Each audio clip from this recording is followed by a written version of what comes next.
Assalomu alaykum. Bu video sizga va cho'ntagingizga foyda olib keladi. Ya'ni kim agar xorijga, Yevropa davlatlariga ishga ketaman deb ish qidirayotgan bo'lsangiz, qanday qilib sizni aldab qo'yishlarini, shuni aldanib qolishni oldini olishni tushuntiraman. Sabr qilib oxirigacha ko'ring. Hozir emas, oxirida like bosib, kommentga kirib, yozib, keyin videoni saqlanib qiling. Har qadamingizda sizga kerak bo'ladi. Video davomida O'zbekistondan ish taklif qilayotganlar va xorijda turib olib, ruskiy говорящийlar ish taklif qilyapti. Shularni qanday qilib aniqlashni, rost yolg'onligini tushuntirib qo'yaman.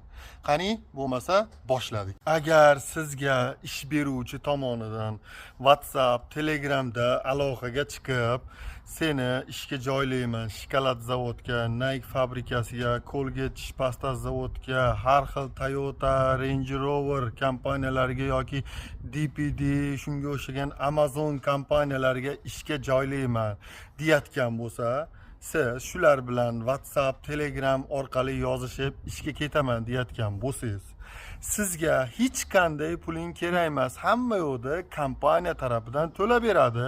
Sen faqat $100-200 viza to'lov qilasan, yo bo'lmasam u ham kerak emas deyotgan bo'lsa, laqqa ishonib men ketaman deb o'ylab qolmang. Umuman aniqlashdi yo'li to'satdan WhatsAppda gaplashayotgan paytingizda, "Qani bitta video vizibga chiq, men seni basharangni ko'ray." Siz bilan aloqaga kirisha olmasa, yuzma-yuz video vizibda gaplasha olmasa, bilingki, u mashinnik sizni aldayotgan bo'ladi. Bundan tashqari, siz biling, ruskiy говорящийlar sizga ish taklif qilyaptimi? Siz aniq mashinnik bilan gaplashyapsiz. Agar o'zingiz shu men aytgan narsalarni qila olmaydigan bo'lsangiz, migrant 700 gruppasiga kirib, savol yozing bo'limiga shartnomalarni skrinshot qilib tashlasangiz, 30 mingta odam bor. Ularda har biri gaplashgan, harakat qilgan, bunaqa etapdan o'tgan. Sizga to'g'ri javobni aytadi.